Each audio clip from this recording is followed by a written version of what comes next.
Beaucoup, donc désolé pour ce retard. J'avais prévu un speech de 2h15, mais je vais le réduire un tout petit peu. Alors, beaucoup de choses ont été dites par Pierre Sellal. C'est vrai que la croissance des pays émergents a quand même été très très résistante finalement en 2012. Les pays émergents ont ralenti, c'est indéniable. Mais globalement, 4,9% en moyenne, ça reste un très bon score. Et je dirais que même pour les pays qui ont inquiété, qui ont déçu par leur ralentissement, comme le Brésil, bon, 1,1% de croissance, c'est quand même très faible, bien sûr. Il faut se rappeler qu'historiquement, les atterrissages du Brésil étaient plutôt à zéro. Donc finalement, la performance relativement à l'histoire du Brésil n'est pas si mauvaise. Je crois qu'aujourd'hui, quand même, les pays émergents savent mieux gérer des atterrissages en douceur, en tout cas moins douloureux qu'auparavant. Alors, on est très positif sur la croissance, vous le voyez, en 2013. On pense qu'il y aura une accélération à 5,2%. Pourquoi? Pour deux raisons. D'abord parce que les pays émergents ont eu des politiques économiques réactives mais assez prudentes quand même.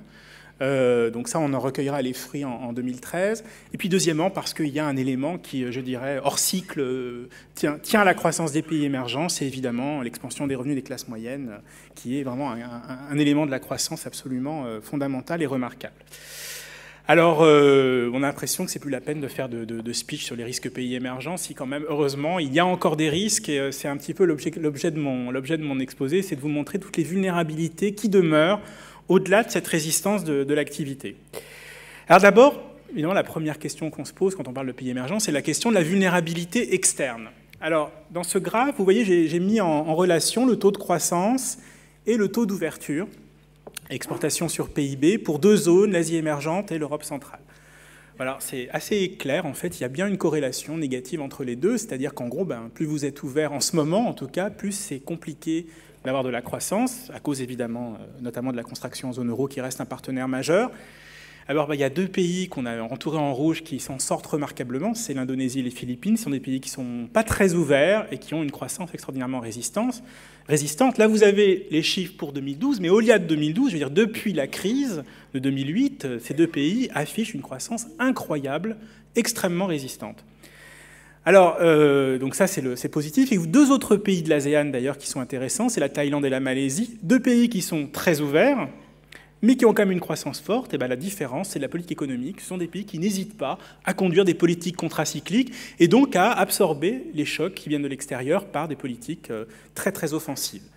Bon, évidemment, la zone qui souffre, en revanche, c'est bien sûr l'Europe centrale. Vous voyez, Bulgarie, République tchèque, Slovénie, Hongrie, sont en bas à droite du graphe. Donc ils sont évidemment une croissance très affaiblie en plus parce qu'ils sont très ouverts et très ouverts à l'Europe. Manque de chance. Donc bien sûr, c'est clair, le canal commercial joue un rôle sur la conjoncture, il n'y a pas de doute. Alors qu'en est-il du canal financier? Alors là, les effets sont un peu plus ambigus. Alors si vous regardez à gauche les investissements directs, les investissements de long terme, il n'y a pas de rationnement ou de crunch, comme on dit en bon français, des investissements directs. Ils restent extraordinairement dynamiques. Il y a une attraction qui se maintient des pays émergents pour les investisseurs étrangers qui est remarquable. On reste à des flux très élevés. Là, j'ai pris les flux pour les 7 plus gros émergents. 95 milliards de dollars, ça reste vraiment extrêmement dynamique. Ce n'est pas les records qu'on a connus, mais quand même, dans une période de crise, c'est quand même remarquable. S'agissant du crédit bancaire, c'est une autre affaire. C'est-à-dire que le crédit, effectivement, des banques européennes se réduit progressivement. Vous voyez ici les données de la BRI pour les banques européennes d'exposition aux pays émergents, qui sont ramenées au PIB des zones émergentes. Bon, vous voyez, il n'y a pas d'écroulement, bien entendu, mais ça baisse lentement, mais sûrement. Vous voyez, pour l'Europe centrale, ça reste évidemment très, très élevé, 75% du PIB d'Europe centrale, et avant la crise, et 67% aujourd'hui. Donc, il y a bien une réduction progressive. Alors justement, ce problème du fait que les financements externes, et au moins les crédits, sont moins présents pour les pays émergents, impose, à mon avis, un défi fondamental pour les pays émergents, qui est le développement contrôlé de leur système financier. C'est-à-dire qu'à partir du moment où ils ne peuvent plus compter sur leur financement externe, ils doivent s'appuyer sur leur financement domestique. Alors en la matière, là je dirais que les pays émergents sont des situations qui sont très diverses selon les cas. Alors j'ai pris ici l'agrégat crédit au secteur privé sur le PIB, tel que calculé par le Fonds monétaire. Vous avez trois cas. Vous avez tout en haut la Chine et le Vietnam, surdimensionnement du crédit. les banques sont trop importantes dans l'économie. Alors bien sûr, ça a été très positif et très souvent, crédit très présent, c'est synonyme de taux d'investissement très élevé, donc de croissance forte. Et c'est évidemment le cas de la Chine et du Vietnam. Mais là, pour le coup, quand la norme, je dirais que c'est plutôt 90-100% pour les pays européens, vous savez qu'on est au-dessus, à plus de 125% du PIB, c'est énorme. Donc l'enjeu, il est quand même tout simplement dans le fait qu'il faut un peu restreindre le marché du crédit quand même, il faut en baisser le poids. Et puis deuxièmement, bien sûr, il faut améliorer les pratiques de crédit, parce que ça veut dire très souvent que dans les bilans bancaires, il y a beaucoup de risques. Il y a eu beaucoup de prêts qui ont été donnés de manière sans prendre en compte le risque de contrepartie. Alors au milieu, deuxième cas, Brésil, Inde, Turquie, intermédiation financière autour de 50% du PIB. Et là, ce que vous voyez entre la barre verte de 2005 et 2011, c'est qu'il y a eu une augmentation très verte. Donc il y a un phénomène de rattrapage qui est normal, c'est-à-dire que le crédit commence à prendre sa place dans ces économies, c'est clair. Ça reste encore en stock faible, mais par contre, ça croît assez vite. Et donc là, c'est un dilemme qui est très compliqué à gérer pour les pays émergents. C'est à la fois, il faut faire ce phénomène de rattrapage, il faut développer le crédit, mais en même temps, il ne faut pas le développer trop vite pour ne pas tomber dans les dérives qu'on a vues ce matin, notamment en Espagne, par exemple. Et donc là, ça demande effectivement des autorités prudentielles, des institutions qui soient fortes. Et là, les pays émergents sont très inégaux. On peut dire qu'en Turquie, il y a eu, depuis la crise de 2001, des progrès assez extraordinaires, notamment en termes de supervision bancaire. On ne peut pas dire qu'en Russie, la supervision bancaire ait connu une amélioration considérable. Donc là, l'enjeu institutionnel est très important. Et puis, il y a les cas de sous-dimensionnement du crédit. Argentine, Algérie, moins de 20% du PIB. Là, pour le coup, les systèmes bancaires sont trop petits. Le crédit est sous-développé. Alors, ça crée évidemment des contraintes. Un très faible taux d'investissement en Argentine. Sous-développement du secteur privé non rentier en Algérie, qui aurait besoin de crédit pour se développer, il ne trouve pas de crédit. Donc là, il y a vraiment un enjeu de catch-up, de rattrapage tout à fait considérable. Donc vous voyez, le problème, c'est que très souvent, les pays émergents, il y a un décalage entre le développement du crédit et le développement de l'investissement qui, lui, évidemment, a beaucoup boomé. C'est pour ça, d'ailleurs, que beaucoup d'entreprises des pays émergents ont besoin de crédit externe. Là, vous voyez à droite les dettes externes des pays émergents. Donc vous voyez qu'en Russie, bon, ça c'est un phénomène qui est assez connu, que la dette entreprise a beaucoup augmenté. Et l'Inde un peu moins, vous la voyez, l'Inde ça a beaucoup augmenté. Et alors je trouve que l'Inde c'est un cas intéressant parce que si vous prenez les ratios qu'on utilise tous dans le risque payé, ce serait la dette corporate sur le PIB, elle est très faible, c'est 5% du PIB, donc ça paraît vraiment indolore. Mais si vous prenez d'autres ratios, comme la dette sur equity du secteur des entreprises indiennes, on est à 150%. Donc le problème, c'est que, bien sûr, à la taille de l'économie, ce n'est pas énorme, mais souvent, cette dette, elle est concentrée chez certains acteurs qui, eux, ont accès, et donc il y a du risque de crédit qui peut être très, très concentré dans les entreprises, et c'est un sujet important dans beaucoup de pays, ce développement de la dette des entreprises. Alors, deuxième élément important, c'est la question de la politique économique. Donc ça, c'est vrai que de loin, les pays émergents sont dans une situation qui fait rêver. Des réserves considérables. Vous voyez à droite, on va être à plus de 7 000 milliards de réserves selon le FMI pour tous les pays émergents. C'est à peu près 25% du PIB émergent. Bon, la moitié, c'est la Chine, certes, mais dans beaucoup de pays émergents, le niveau de liquidité en devise est très confortable. Et puis la dette publique, ça, j'en parle même pas, ça nous fait trop mal. Les plus gros émergents, là, c'est 40% du PIB en moyenne, quand c'est 110% dans les pays avancés. Donc il y a des marges de manœuvre considérables. Alors, est-ce que ça veut pour autant dire que la politique économique fonctionne ? C'est une question qui doit se poser et qui se pose dans les pays émergents. Alors d'abord, premier point, il ne faut pas confondre risque souverain et risque sur le secteur public. C'est vrai que le risque souverain dans les pays émergents a, pour caricaturer un peu, quasiment disparu. Je dis quasiment parce qu'il y a encore des pays exotiques émergents qui ont encore des dettes publiques élevées, mais ce n'est plus la norme du tout. C'est-à-dire que vraiment, là, il y a eu un effort du point de vue des finances publiques considérable. Néanmoins, on a vu depuis la crise un certain nombre de défauts d'entités publiques que j'appelle quasi-souveraines. Le terme est très impropre. Quasi-souverain, ça veut dire qu'en gros, elles sont proches de l'État, mais elles ne sont pas l'État. Et alors, le plus connu, ça a été Dubai World, bien sûr, à Dubaï, mais il y a un cas très intéressant qui a été une banque publique kazakh, la BTA, qui a eu, je dirais, le fait étonnant de faire 2 fois défaut. Une fois en 2009 et une deuxième fois en 2012. Alors, c'est toujours un peu la même histoire, c'est-à-dire qu'en gros, créanciers et débiteurs jouent sur l'ambiguïté du soutien de l'État. En fait, il n'y a pas de soutien formel, il n'y a pas de garantie souveraine formelle. Donc quand il y a un problème, l'État n'a pas à donner sa garantie. Et l'État donne d'autant moins sa garantie que ce sont des bons souverains maintenant. Donc ils font attention à leurs finances. Et donc on a des déconvenus. Donc ça, c'est très important de voir que certes, le risque souverain des pays émergents s'est amélioré, il y a du risque dans le secteur public émergent de plus en plus, enfin à surveiller, et on a des cas vietnamiens, des cas ukrainiens, au-delà du cas de Dubaï et du cas kazakh bien connu. Alors deuxième problème, c'est ce que j'évoquais, c'est la question des canaux de transmission dans la politique économique qui ne fonctionnent pas toujours très bien. Alors j'ai pris ici l'exemple de la Chine, parce que la Chine, c'est le cas extraordinaire, parce que c'est évidemment un pays où la dette publique est très faible, et puis bon, même si on la recalcule, de toute façon, c'est une dette en monnaie locale, donc elle ne fait pas très peur. C'est un pays, bon, vous savez, qui a des réserves considérables, donc des moyens d'action extraordinaires. Maintenant, c'est vrai que l'objectif de la politique économique chinoise est extrêmement ambitieux, puisqu'il s'agit rien de moins que de vraiment modifier en profondeur le modèle de croissance chinois, qui est incarné par le graphique de gauche.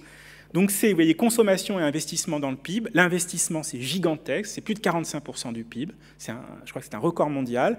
Et inversement, la consommation est sous-représentée. Donc vraiment, l'urgence pour les autorités chinoises, c'est d'inverser en gros un peu ces pourcentages et de limiter le poids de l'investissement et de faire monter en puissance la consommation. Alors évidemment, un des moyens très importants, c'est de limiter le crédit. Bancaire. Pourquoi? Parce que, comme je l'ai dit, le crédit bancaire, ça a été un accélérateur extraordinaire, un peu trop même, de l'investissement des entreprises. Alors, qu'est-ce qui se passe? Vous voyez à droite ce que regarde la Banque centrale de Chine. Vous voyez en vert le crédit bancaire. Ça semble bien que ça soit sous contrôle depuis 2009-2010. Par contre, ce qui a explosé, c'est toutes les formes de financement hors banque. C'est ce que la Banque centrale appelle le financement social total des entreprises. Donc c'est en fait la totalité crédit bancaire plus crédit hors banque, et notamment ces fameux trusts, qui sont des officines un petit peu bizarres, mal régulées, qui évidemment effraient énormément la Banque centrale. Alors qu'est-ce qu'on voit là typiquement? C'est qu'il y a une directive du centre qui dit qu'il faut contrôler le crédit, et les acteurs au plan local, les entreprises, arrivent à détourner ces directives du centre par une inventivité financière extraordinaire. C'est dangereux parce qu'effectivement, ce qui est dangereux, c'est qu'il y a quand même un objectif très important qui est de limiter le poids de l'investissement, parce que derrière cet investissement extraordinaire, il y a des surcapacités. Et d'ailleurs, dans ces surcapacités, le point sur lequel on insiste à COFAS, c'est qu'il y a souvent beaucoup de petits acteurs qui ne sont pas viables. On a pris ici des taux de concentration dans deux secteurs, le ciment et l'acier. Vous voyez qu'en Corée du Sud, dans le secteur du ciment, les 4 principales entreprises font 87% de la production. En Chine, les 5 premiers acteurs font 31%. Donc il y a des petits acteurs non viables qui peuvent évidemment souffrir du ralentissement de la croissance. Alors c'est vrai que nous, en 2013, on pense que la croissance chinoise va être forte, à 8,5, donc c'est porteur. Mais 8,5, c'est quand même inférieur du chiffre qu'évoquait Pierre Sellal tout à l'heure, qui est la moyenne de la croissance chinoise entre 2000 et 2010, qui est de 10%. Donc déjà, quand même, le rythme de croissance chinois s'affaisse un petit peu. Et à terme, on pense qu'on tend plutôt vers les 7%. 7%, il n'y a plus de place pour tout le monde. C'est-à-dire 10%, ça va quand on a beaucoup de petits acteurs non viables. 7%, ça veut dire que ces petits acteurs sont menacés. Donc vraiment, là, l'enjeu du fonctionnement de la politique économique, c'est aussi d'arrêter ce système qui, en gros, entretient des surcapacités et aussi beaucoup de petits acteurs qui ne sont pas viables. Alors le dernier élément important dans les pays émergents, ça a été aussi beaucoup évoqué, c'est la question de la gouvernance. Alors vous avez ici la gouvernance telle qu'elle est mesurée par la Banque mondiale, qui n'est pas l'indicateur qui a été montré ce matin, qui est l'indicateur de Doing Business. Nous on prend un autre indicateur qui est le fameux indicateur de Kaufmann, donc qui est un peu différent. Et alors ce qu'on voit effectivement, c'est un indicateur relatif, donc très compliqué à utiliser. En tout cas, bon, ce qui est clair, c'est qu'il y a des pays qui ont des gouvernances problématiques. Vous voyez là 3 éléments: efficacité du gouvernement en orange, respect de la loi en vert et contrôle de la corruption en bleu. Alors bon, vous voyez, Égypte, Indonésie, Russie sont jugés par la Banque mondiale à avoir une gouvernance difficile. Dans le cas de l'Indonésie, c'est un pays évidemment qui a toujours été marqué par des problèmes de gouvernance. Je dirais quand même que sous la présidence de Yudhoyono, il y a une commission anticorruption qui a été créée, qui a des pouvoirs d'investigation très importants, qui a frappé des grands coups. Donc disons qu'en tout cas, je dirais qu'en apparence, ça a l'air de bouger. Bon, en Russie, certains savent que moi je travaillais beaucoup sur la Russie, ça fait 15 ans que je travaille sur la Russie, j'ai toujours connu la Russie avec des problèmes de gouvernance, donc ce n'est pas une donnée nouvelle, je dirais. Mais je crois qu'aujourd'hui, la grande différence avec il y a 10 ans, c'est que ces problèmes de gouvernance sont moins tolérés par les populations. Et le problème, il est qu'avec l'expansion des classes moyennes, ça pose problème. Et ça pose problème parce que précisément ce phénomène d'expansion se heurte à des problèmes de gouvernance, se heurte à la corruption, se heurte à des droits de propriété qui sont mal protégés, se heurte à une administration qui est inefficace. Et les classes moyennes ont une demande, ont des exigences beaucoup plus fortes en termes de transparence, de gouvernance qu'avant. Or, elles sont plus puissantes et elles sont plus exigeantes. Et j'ajoute là-dessus que vous aviez donc les printemps arabes il y a un an dont on parlait beaucoup. Il y avait cette dimension d'ailleurs de demande de gouvernance de la part des manifestants, très importante, en Égypte, en Tunisie. Vous avez eu en 2012, enfin en tout cas fin 2011, début 2012, des manifestations en Russie où le mot d'ordre de la gouvernance était très important dans les manifestations. Vous avez des manifestations en Inde extrêmement importantes sur le thème de la corruption. Donc il y a vraiment la mise en demeure par les populations que les institutions règlent ce problème, et ça crée des tensions majeures. Alors j'ai fait un tableau très très difficile à lire, mais c'est justement pour vous sortir de la torpeur post-déjeuner. C'est à 3 entrées, donc c'est un record. Vous avez en ligne le chômage, donc en gros un indicateur de tension sociale, le chômage des jeunes. Vous avez en colonne le contrôle de la corruption. Et puis alors les couleurs, ça correspond à un indicateur de la Banque mondiale que je vais dire en anglais, qui est Voice and Accountability. C'est très difficile à traduire en français. C'est à la fois la capacité des citoyens à s'exprimer et le fait que l'État rende des comptes à ses citoyens. Et alors évidemment, quand vous êtes en rouge, en bas à droite, vous cumulez un peu tout. Vous cumulez problème de ce que j'ai appelé expression responsabilité, un contrôle de la corruption faible et un chômage très élevé, tension sociale. Et vous voyez que sur l'Iran, la Syrie, la Russie sont dans des situations très difficiles. Pas étonnant d'avoir vu effectivement toutes ces tensions qu'on voit dans ces deux pays. Au contraire, regardez beaucoup de pays d'Amérique latine, comme le Brésil, comme le Chili, comme l'Uruguay, où on est en vert et en haut à gauche, où là vraiment on est plutôt dans une situation où il y a un peu moins de tension sociale, un peu moins, hein, ça ne veut pas dire qu'il y en a, tout est relatif, qu'il y a un peu plus de contrôle de la corruption et qu'il y a aussi plus de voice and accountability. Donc il y a plus de capacité, en tout cas des institutions, à répondre aux problèmes. Et ça, c'est extrêmement important. Alors, comment tout ça se traduit dans nos évaluations pays, toutes ces vulnérabilités que j'ai évoquées?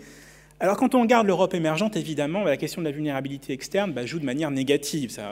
Donc, on a effectivement passé l'année 2012 à déclasser beaucoup de pays d'Europe centrale. Et vous voyez que nous avons placé une surveillance négative sur la Slovénie, sur la République tchèque, sur la Pologne, des évaluations A3. Alors la Pologne est un peu moins ouverte que les autres, mais elle commence quand même à sentir le vent de la crise européenne, l'économie ralentit. On a vu dans le secteur de la construction des difficultés, donc on met une surveillance négative.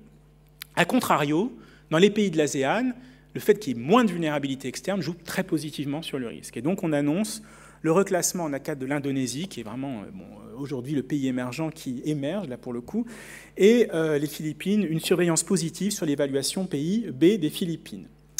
Alors vous voyez que nous annonçons un déclassement de l'Inde. Alors, j'ai évoqué beaucoup la question de la dette entreprise. Je rappelle qu'on regarde le risque entreprise, donc c'est pour nous un point très important. Donc effectivement, la dette des entreprises indiennes est importante. Donc elle est vulnérable à une croissance ralentie, à la volatilité de la devise, c'est vrai. Au-delà, je dirais qu'on voit quand même des difficultés pour le gouvernement indien, malgré toutes les réformes récentes qui ont été annoncées, d'application, de mise en œuvre des réformes. Et puis, troisièmement, on sent quand même, à la fois dans ces manifestations sur la corruption, puis à nouveau ces mouvements extrêmement durs autour de la question du rôle de la femme et des drames qui se sont passés sur le viol, c'est que vraiment, il y a là aussi une classe moyenne urbanisée qui demande vraiment aux institutions indiennes de répondre à ces questions sociales, à ces questions de société, à ces questions culturelles. Donc il y a vraiment des tensions considérables et on sent que le modèle indien est en train de se remettre en question. Et c'est pour ça que nous dégradons l'évaluation pays de l'Inde. Alors, sur l'Afrique, le risque politique continue pour nous à contraindre le risque africain. Vous voyez que nous avons mis une surveillance négative sur l'évaluation pays de l'Afrique du Sud.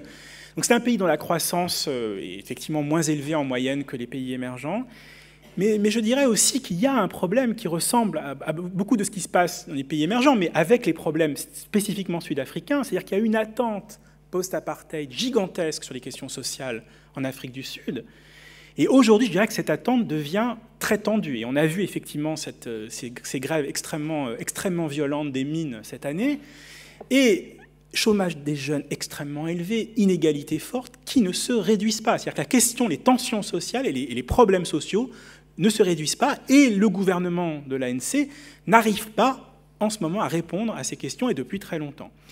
Donc on considère que le risque sud-africain, il n'y a pas de dégradation brutale, mais je dirais qu'il y a une dégradation plutôt lente et sûre. Et nous avons levé l'assurance positive sur la Côte d'Ivoire, aussi pour des raisons politiques, parce que la croissance, l'amélioration de la situation financière sont là en Côte d'Ivoire, mais il y a des tensions sur la réconciliation nationale, des attentats qui nous font dire qu'on n'est pas confortable avec le reclassement en C. Alors en conclusion, je dirais deux choses, hein, exactement dans la continuité de ce que disait Pierre Sellal, c'est que je crois qu'il n'y a plus de pays émergents. C'est-à-dire que ce vocable ne recouvre plus une réalité tangible. Faire cet exposé devient impossible. Les situations sont tellement diverses, les problématiques politiques, économiques, sociales, financières sont tellement différentes que je ne vois plus très bien ce que recouvre ce terme, qui est effectivement le terme que nous avons inventé, surtout pour les marchés financiers, en fait. Le terme marché émergent, qui ne correspond plus vraiment à une réalité très claire. Je crois qu'il faudrait faire maintenant 5 exposés sur des zones ou sur des problématiques différentes à chaque fois. La deuxième chose, c'est que je crois que le grand enjeu des pays émergents, ce n'est plus la question de la croissance. Parce que même dans le cas de l'Inde ou de l'Afrique du Sud, où certes la croissance est faible, mais bon, la croissance en Afrique du Sud, c'est 3, la croissance en Inde, c'est 5,5, donc c'est quand même des croissances fortes. Ce n'est pas l'enjeu principal. L'enjeu principal, c'est qu'on a maintenant dans les pays émergents des mutations sociales extrêmement profondes et des institutions figées. Et que entre les deux, il y a des clashs, des tensions extrêmement importantes qui sont vraiment à la source de beaucoup de mutations et d'incertitudes dans les pays émergents. Et c'est un peu pour ça d'ailleurs qu'on a choisi un thème, cette fois sociologique, sur les pays émergents, les classes moyennes, qui sont une chance, c'est clair, pour nos entreprises, mais qui sont aussi porteuses, je pense, de pas mal de questions et de tensions. Voilà. Merci.